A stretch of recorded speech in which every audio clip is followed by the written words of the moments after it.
ಅನನ್ಯ ಭಟ್ ನಾಪತ್ತೆ ಪ್ರಕರಣ ಎಸ್ಐಟಿಯಿಂದ ನೋಟಿಸ್ ಬರ್ತಿದ್ದಂತೆಯೇ ಕೇಸ್ ವಾಪಸ್ ಪಡೆಯುವ ಎಂದ ಸುಜಾತಾ ಭಟ್.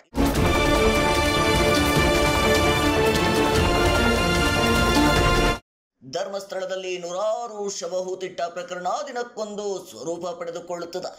ಇತ್ತ ವೈದ್ಯಕೀಯ ವಿದ್ಯಾರ್ಥಿನಿ ಅನನ್ಯ ಭಟ್ ನಾಪತ್ತೆ ಕೇಸ್ನಲ್ಲಿ ಕೂಡ ಒಂದೊಂದೇ ಸತ್ಯಗಳು ಹೊರಬರುತ್ತಿವೆ.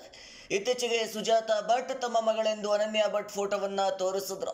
ಆದರೆ ಅದು ಅನನ್ಯ ಭಟ್ ಅಲ್ಲ, ಬದಲಿಗೆ ವಾಸಂತಿ ಎಂಬ ಆರೋಪಗಳು ಕೇಳಿ ಬಂದಿದ್ವು.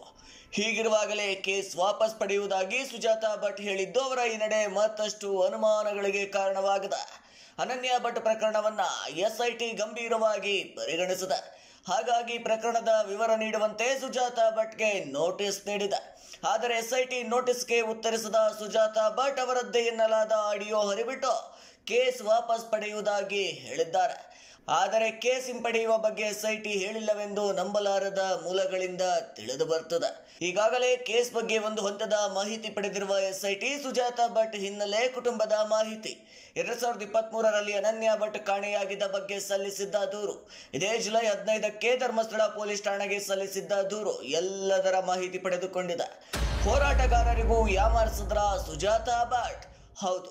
ಇನ್ನು ಮಗಳು ಅನನ್ಯ ಭಟ್ ನಾಪತ್ತೆ ವಿಚಾರವಾಗಿ ಸುಜಾತಾ ಭಟ್ ಹೋರಾಟಗಾರರಿಗೂ ಯಾಮಾರಿಸಿದ್ರ ಅನ್ನೋ ಅನುಮಾನಗಳು ಸಹ ಮೂಡಿರ್ತಕ್ಕಂಥದ್ದು.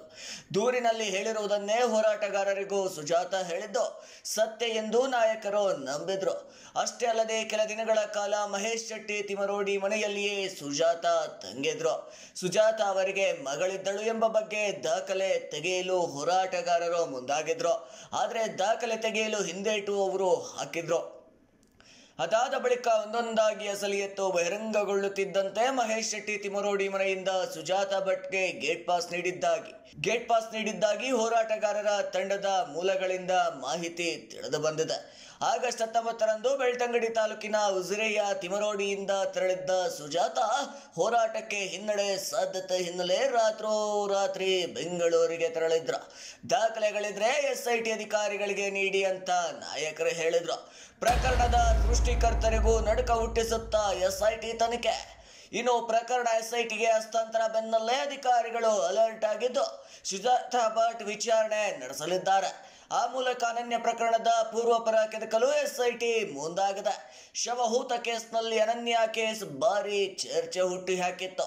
ಈಗಾಗಲೇ ಪ್ರಕರಣದ ಆಳ ಅಗಲ ತನಿಖೆ ನಡೆಸಿದ್ದು ಅನನ್ಯ ಭಟ್ ಅಸ್ತಿತ್ವದ ಬಗ್ಗೆ ಮಾಹಿತಿಯನ್ನ ಸಂಗ್ರಹಿಸಲಾಗಿದೆ. ಪ್ರಕರಣವೇ ಸುಳ್ಳು ಅನ್ನೋ ಬಗ್ಗೆ ಎಸ್ಐಟಿ ಅನೇಕ ಮಾಹಿತಿಯನ್ನ ಸಂಗ್ರಹಿಸಿದ ಮಾಹಿತಿಗಳ ಆಧಾರದಲ್ಲಿ ಸುಜಾತಾ ವಿಚಾರಣೆ ಸಹ ಸಾಧ್ಯತೆ ಇದೆ. ಒಂದು ವೇಳೆ ಸುಳ್ಳು ದೂರು ಸಾಬೀತಾದ್ರೆ ಸುಜಾತಾ ಭಟ್ ವಿರುದ್ಧ ಕಾನೂನು ಕ್ರಮವಾಗುವ ಸಾಧ್ಯತೆ ಇದೆ ಅಂತ ಹೇಳಲಾಗ್ತಾ ಇದೆ. ಇದಾಗಿತ್ತು ಈ ಕ್ಷಣದ ಅಪ್ಡೇಟ್ಸ್. ಮತ್ತಷ್ಟು ಅಪ್ಡೇಟ್ಸ್ಗಾಗಿ ನೋಡ್ತಾ ಇರಿ ಫಸ್ಟ್ ಐ ಟಿವಿ ನ್ಯೂಸ್.